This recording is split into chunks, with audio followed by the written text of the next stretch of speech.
बनावट कागदपत्रे तयार करून त्या आधारे न्यायालयामध्ये बोगस जामीन देणाऱ्या टोळीचा ठाणे नगर पोलिसांनी पर्दाफाश केला आहे।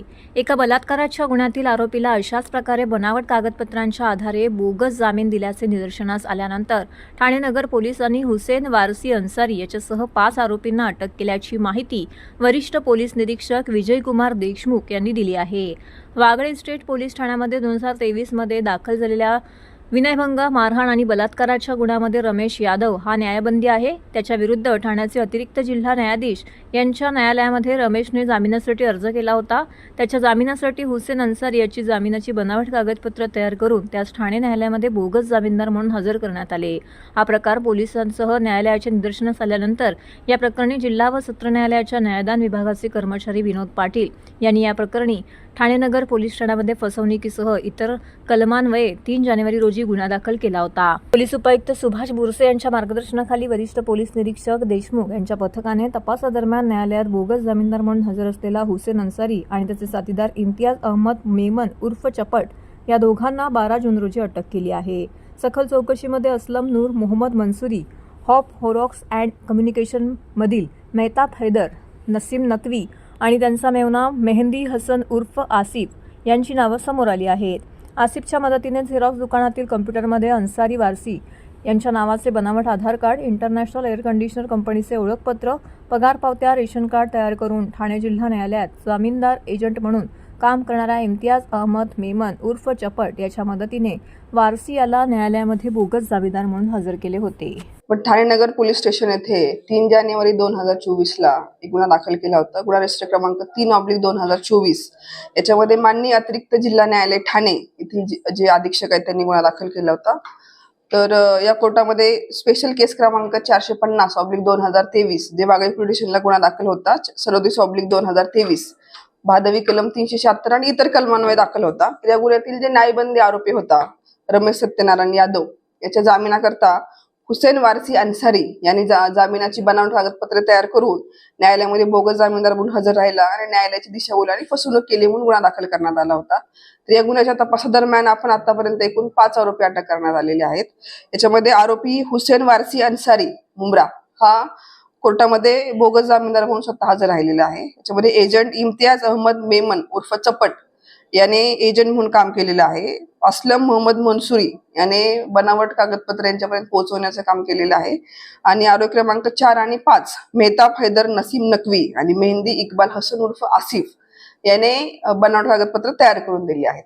तर आतापर्यंत आपण जे आरोपी आहेत त्यांनी तयार केलेलं बनावट ration card, Aadhaar card, international air condition company Akurli Mumbai याचा बनावट पगाराचा दाखला आणि त्याच कंपनीचे बनावट ओळखपत्र हे जप्त केलेले आहे। तसेच त्यांनी जे कागदपत्र बनवण्यासाठी जी वापरलेली साधन सामुग्री आहे, कम्प्युटर, प्रिंटर तसेच इतर काही साधन आहे, सामुग्री आहे ते आपण जप्त केलेली आहे। तर या गुन्ह्याच्या तपास दरम्यान असंही निष्पन्न झालेलं आहे की त्यांनी ठाण्यातील इतर कोर्टात तसेच मुंबई आणि पुण्यामधील काही कोर्टात देखील अशाच प्रकारे बोगस जामीनदार म्हणून हजर राहिलेत आणि बनावट कागदपत्र तयार केले आहेत। त्याचा आणखीन तपास जो आहे तो आपला चालू आहे। आरोपी क्रमांक 4 आणि 5 जे आहेत मेहताब हैदर नकवी आणि मेहंदी इक्बाल हसन यांनी त्यांचं मुंब्रामध्ये दुकान आहे झेरॉक्सचं, त्या दुकानामध्ये त्यांनी बनावट कागदपत्र बनवलेले आहे। दुकान जे आहे ते आपण त्याला आरोपीला अटक करून दुकानासंदर्भात कारवाईसाठी आपण पत्रव्यवहार केलेला।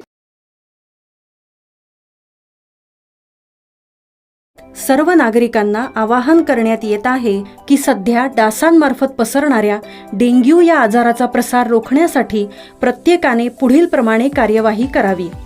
डेंग्यू आजार एडिस इजिप्ती हा डास चावल्याने होतो। या डासांची पैदास साचलेल्या किंवा साचवलेल्या स्वच्छ पाण्यामध्ये होते। 8 दिवसांपेक्षा जास्त दिवस पाणी उघडे व साचून राहिल्यास त्यात डास अंडी घालतात। अंड्यांच्या अळ्या तयार होऊन पुढे डास तयार होतात। यासाठी आपल्या घरातील पाणीसाठे उदाहरणार्थ बॅरल्स, पिंपे, टाक्या, हौद, रांजणे इत्यादी दर आठवड्याला रिकामे करून घासून पुसून कोरडे करून पुन्हा भरावे। 1 दिवस कोरडा दिवस म्हणून पाळावा। पाणी साठ्यांना घट्ट झाकणे बसवावीत किंवा जुनी साडी, चादर, धोतर यांनी बांधून झाकून ठेवावीत, म्हणजे डास त्यात जाऊन अंडी घालणार नाहीत। घराच्या गच्चीवर, आजूबाजूला, अंगणात कोठेही पाणी साचू देऊ नये। भंगार सामान उघड्यावर टाकू नये। उदाहरणार्थ टायर्स, प्लास्टिक सामान, कुंड्या, टाकाऊ वस्तू इत्यादी. अशा सामानात पावसाचे पाणी साठून त्यात डेंग्यूच्या डासांची पैदास होते. घरातील कूलर्स, फ्रीजच्या पाठीमागील ट्रे हे देखील वेळोवेळी कोरडे करावेत. लक्षात ठेवा, नुसत्या फवारणीने डास घनता कमी होत नाही, तर त्यासाठी डास पैदास ठिकाणे नष्ट करणे ही आपल्या सर्वांची जबाबदारी आहे. कोणताही ताप अंगावर न काढता जवळच्या शासकीय रुग्णालयात मोफत औषधोपचार घ्या. अशा प्रकारे नागरिकांनी सहकार्य केल्यास डेंग्यूचा प्रसार रोखणे सहज शक्य आहे.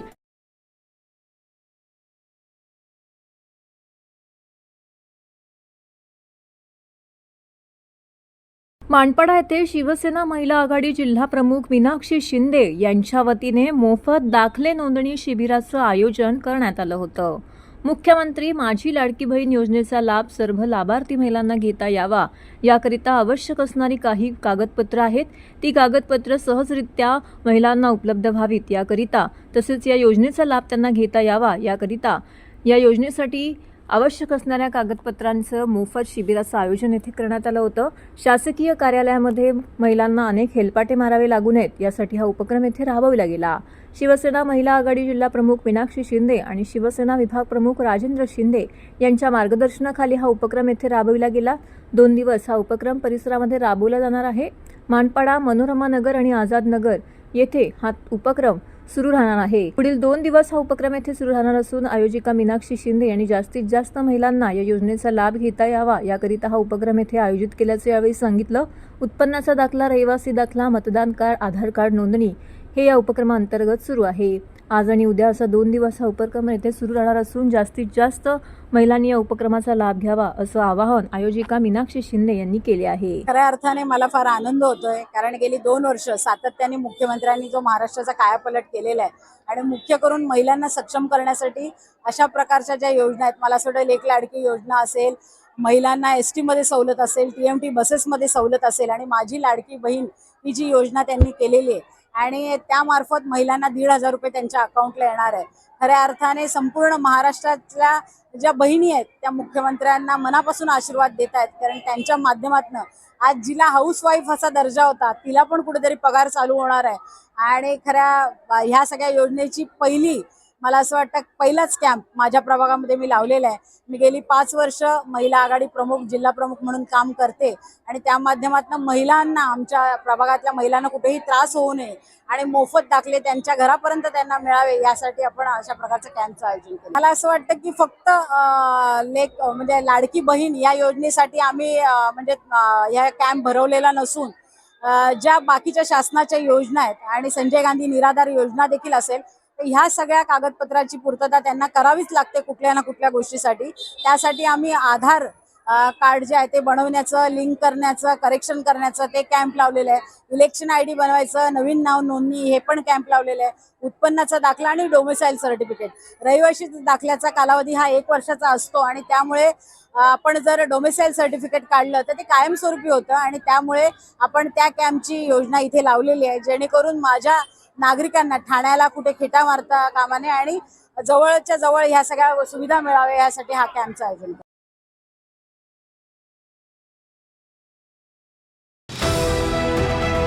TJSB सौर शक्ती कर्ज, गो ग्रीन, करा वीज बिलावर बचत. आकर्षक व्याजदर, 84 महिने परतफेड कालावधी, 80% लोन, व्यावसायिक आणि उद्योजकांकरता सुद्धा. अधिक माहितीसाठी तुमच्या जवळच्या शाखेला भेट द्या किंवा संपर्क साधा. 1800-223-466 आणि 1800-266-3466.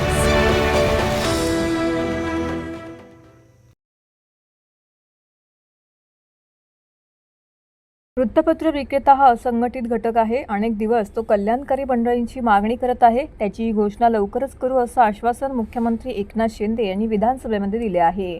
ठाण्याचे आमदार संजय केळकर यांनी याबाबतची मागणी केली होती.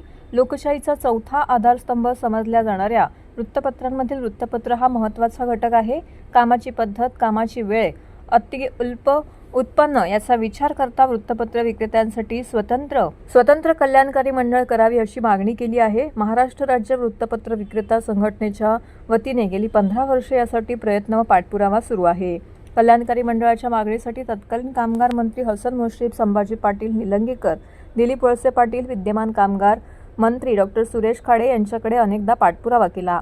संभाजीराव पाटील निलंगेकर कामगार मंत्री असताना त्यांनी वृत्तपत्र विक्रेत्यांच्या मागणीची दखल घेऊन कल्याणकारी मंडळाबाबत अभ्यास समिती नेमली. या समितीने आपला अहवालही सादर केला. वृत्तपत्र विक्रेत्यांचे स्वतंत्र कल्याणकारी मंडळ करावे अशी शिफारस केली आहे. मात्र त्यानंतर 4 वर्ष झाली तरी अंमलबजावणी होताना दिसत नाही. आमदार संजय केळकर हे देखील 4 वर्षापासून या योजनेचा पाठपुरावा करत आहेत. वृत्तपत्र विक्रेत्यांना न्याय देऊ, यांच्या कल्याणकारी मंडळाची घोषणा करू असं आश्वासन त्यांनी दिले होते. तर अंमलबजावणीसाठी मुख्यमंत्र्यांची भेट घेणार. आम्ही महाराष्ट्र राज्य वृत्तपत्र विक्रेता संघटनेच्या माध्यमातून गेली 15 वर्ष पाठपुरावा करत आहोत. आमदार संजय केळकर यांनीही यावेळी ही मागणी मांडली. मुख्यमंत्री एकनाथ शिंदे यांनी लवकरच घोषणा करण्याचे आश्वासन दिले आहे. तर लवकरात लवकर मंडळाची घोषणा व्हावी व अंमलबजावणी सुरू व्हावी अशी मागणी करणार आहोत, अशी माहिती राज्य संघटनेचे अध्यक्ष सुनील पाटणकर, कार्याध्यक्ष बालाजी पवार, सरचिटणीस विकास सूर्यवंशी, कोषाध्यक्ष राजेंद्र टिकार, कार्यकारिणी सदस्य व ठाणे वृत्तपत्र विक्रेता संघटनेचे अध्यक्ष दत्ता घाडगे यांनी दिली आहे. अनेक 39 प्रकारची आभासी मंडळं महायुती सरकारने आणली. मी शासनाला या निमित्ताने अजून एक विनंती करेन. नुकतंच जसं रिक्षा टॅक्सी चालक महामंडळ स्थापन केलं, त्याच पद्धतीने वृत्तपत्र विक्रेत्यांसाठी कल्याणकारी मंडळ, स्वतंत्र कल्याणकारी मंडळ स्थापन करावं, अशा प्रकारची देखील मी विनंती करतो अध्यक्ष महोदय. कारण की या राज्यामध्ये वृत्तपत्र विक्रेते जे आहेत ते लाखोच्या संख्येने आहेत. वृत्तपत्र घरोघरी नेऊन टाकणारी त्याच्यामध्ये मुलं आहेत आणि त्याच्यामुळे वृत्तपत्र विक्रेत्यांसाठी स्वतंत्र कल्याणकारी महामंडळ आपण स्थापन करावं ही देखील. ठाण्यातील वाघबीळ उड्डाणपुलावरती श्रीमा विद्यालयाच्या बसला अपघात झाला असून श्रीमा विद्यालयाच्या वतीने या अपघाताबाबत आपली भूमिका आहे ती मांडलेली आहे. त्याचबरोबर या घटनेचा सविस्तर खुलासा करत नागरिकांना या ठिकाणी शांततेचं आवाहन देखील केलेलं आहे. Good afternoon, this is Medina Iyer, principal of Shrima Vidyalaya. Now this is with regard to the incident that happened this morning at Wagbil flyover, where one of our school bus, that is 2A, it went over the divider. Let me assure you that students are all safe. When this incident happened in the morning, immediately the parents were called and students were counseled. They all are safe. These students in the morning, they got down from the bus and immediately they boarded the bus that was right behind them. They reached the school safely, and the driver of this bus has been suspended with immediate effect. And we do keep having meetings with the bus drivers, with the lady attendant of the bus, and with all the fleet supervisors. This meeting is taken every month. And today, after this incident, we had a meeting with them again. And what we are going to do now is, at the back of the bus, we are going to put the phone number. And if parents find that the driver is a little rash, they can immediately call up on that number. So this is an assurance to everybody that students are safe, they have been counseled, and such an incident will never ever happen again in the history of Shrima Group of Institutions. नमस्कार, मी मेघना वांगे, vice principal श्रीमा विद्यालया. आज सकाळी आमच्या स्कूलच्या बसच्या बाबतीत जी घटना घडली त्याबद्दल आम्ही दिलगीर आहोत. या घटनेमध्ये कोणाला काहीही दुखापत झालेली नाही. बस एका डिवायडरवर चढल्या गेल्यामुळे सगळ्या मुलांना बसमधनं आम्ही इमिडिएटली खाली उतरवलं आणि मागून येणाऱ्या शाळेच्याच दुसऱ्या बसमध्ये बसवून स्कूलमध्ये आणलं. मुलं सेफ आहेत, मुलांना काहीही झालेलं नाही. शाळेमध्ये आणल्याबरोबर सर्व मुलांना एकत्रित करून त्यांचं काउन्सिलिंग करून त्यांना समजवलं. मुलांनी पूर्ण दिवसाची शाळा सुद्धा अटेंड केली. या घटनेनंतर आमच्या तर्फे आम्ही स्ट्रिक्ट ॲक्शन म्हणून जे बसचा जो चालक आहे त्याला इमिडिएटली सस्पेंड केलं गेलं. इमिडिएटली सगळ्या बस चालकांची एक मीटिंग घेतल्या गेली. ही मीटिंग वरचेवर होत असते, पण ह्या घटनेनंतर पुन्हा ती एक मीटिंग घेतल्या गेली. सगळ्यांना समजावून सांगण्यात आलं. सगळ्या पेरेंट्सला पर्सनली मी कॉल करून समजावलं की मुलं एकदम सेफ आहेत, त्यांना काळजी करण्याचं काहीही कारण नाही. आणि आमच्या शाळेच्या तर्फे ज्याही काही खबरदारी आम्हाला या बाबतीत घ्यावी लागेल ती आम्ही जरूर घेऊ आणि काळजी घेऊ की ही घटना पुन्हा कधीही घडणार नाही. आणि एक इमिडिएट ॲक्शन म्हणून आम्ही एक नवीन सिस्टीम असं राबवण्याची हे केलं आहे की प्रत्येक बसच्या मागे आम्ही एक स्टिकर लावतो ज्याच्यावर एक फोन नंबर आम्ही देतो आहे. रस्त्यावर कोणालाही जर वाटलं की ही बस रॅश चालली आहे किंवा स्पीड लिमिट क्रॉस केली आहे, कोणीही आम्हाला या नंबरवर फोन करू शकतो आणि आम्ही इमिडिएटली त्याच्यावर कार्यवाही करू. नीट परीक्षेच्या पेपर फुटीबाबत इंडिया आघाडी आता आक्रमक झालेली आहे. ठाण्यात देखील काँग्रेस शहर कमिटीच्या वतीने त्यांनी आपली भूमिका एका पत्रकार परिषदेमध्ये मांडलेली आहे. ठाणे शहर काँग्रेसचे अध्यक्ष विक्रांत चव्हाण यांनी नीट परीक्षेबाबत झालेल्या पेपर फुटी प्रकरणाचा तीव्र निषेध नोंदवला आहे. त्याचबरोबर शासनाने याबाबत संबंधित दोषींवरती कारवाई करण्याची मागणी देखील त्यांनी केलेली आहे. अन्यथा तीव्र आंदोलन करण्याचा इशारा देखील यावेळी ठाण्यातील काँग्रेसचे अध्यक्ष विक्रांत चव्हाण यांनी दिलेला आहे. सदर पत्रकार परिषदेस राहुल पिंगळे यांसह इतर काँग्रेसचे पदाधिकारी देखील उपस्थित होते. यापुढे होऊ नये म्हणून तरी आवाज कोणीतरी उठवला पाहिजे ना. आज राहुल गांधी चले इसलिए एनडीए को बहुमत नहीं मिला ना. क्या तो 4 बॅनर्स आम्ही सगळीकडे लावले. असेच बॅनर्स आम्ही यांचे शिक्षकांचे लिस्ट बघा. ह्या 10वी आणि 12वीच्या ज्या परीक्षा असतात त्याच्यानंतर एंट्रन्स एक्झामिनेशन आपल्या देशात सुरू झालेले आहेत. वेगवेगळ्या अभ्यासक्रमांसाठी पोस्ट ग्रॅज्युएशन ग्रॅज्युएशन अभ्यासक्रमांसाठी ह्या परीक्षा सुरू झालेल्या आहेत. त्याच्याच एक भाग म्हणून नीट आहे या ठिकाणी. आणि नीट एक फक्त हे आहे, निमित्त आहे. परंतु ह्या सगळ्या ज्या परीक्षा आहेत याच्यात सर्रास पेपर फुटी होते. आणि त्यामुळे हे खऱ्या अर्थाने अभ्यास करून शिक्षण घेणारी जी मुलं असतात, गरिबांचे असतील श्रीमंतांचे असतील, रात्रंदिवस जे अभ्यास करतात व त्यांची बौद्धिक क्षमता वापरून ते जास्ती मार्क मिळवतात, त्यांची या ठिकाणी कुठेतरी गळचेपी होते, फसगत होते. कारण हे पेपर फुटल्यामुळे जे अभ्यास करत नाही किंवा जे पेपर विकत घेऊ शकतात अशी मंडळी, बोकस मंडळी या ठिकाणी जास्ती त्याच लेवलची मार्क घेऊन पास होतात. आणि त्यामुळे ह्या ठिकाणी समतोल राहत नाही पुढच्या ह्याच्यामध्ये, अभ्यासक्रमामध्ये किंवा नोकऱ्यांमध्ये त्याच्यामध्ये समतोल राहत नाही. कारण अशी चुकीची लोक चुकीच्या ठिकाणी जातात चुकीच्या मार्गाने. आणि त्यामुळे ही पेपर फुटी जी झाली आहे हिचा थेट संबंध एक काल परवाच्या पदवीधर निवडणुका असतील किंवा शिक्षक मतदारसंघाच्या निवडणूक याच्याशी जोडला जातो. कारण शिक्षकच या ठिकाणी जे अभ्यास बसवतात, अभ्यासक्रम जे पेपर बसवतात, पेपर सेट करतात, तेच पाकिटं घ्यायला लागलेत या ठिकाणी असं आम्हाला समजलंय. त्यांनीच पाकिटं घेऊन मतदान केलंय. आता जे पेपर बसवतात या ठिकाणी मुलांचं भवितव्य जे हे करतात या ठिकाणी, त्यांनी प्रेरणा शिक्षकी पेशा ही साने गुरुजी, राधाकृष्णन, संत तुकोबा या ठिकाणी, एकनाथ किंवा महात्मा ज्योतिबा फुले यांच्यापासून त्यांनी ही जी प्रेरणा घेऊन, शिक्षक हा पेशा नव्हे, शिक्षक एक डेडिकेशन आहे. आणि त्यामुळे तेच जर पाकिट घेऊन या ठिकाणी मतदान करत असतील तर ही शोकांतिका आहे देशाची. या ठिकाणी कसे तुमचं आमचं भवितव्य, नागरिक कसे काय घडणार याच्यातून चांगले नागरिक. आणि म्हणून या सगळ्या प्रकरणाची चौकशी झाली पाहिजे. या ठिकाणी या संस्था चालकांच्याही कारभाराची, ज्यांनी पैसे घेतले असतील त्यांची चौकशी झाली पाहिजे. शिक्षकांवरही कारवाईचा बडगा उगारला गेला पाहिजे. म्हणजे झालं ते ठीक आहे, पण याच्या पुढे घडू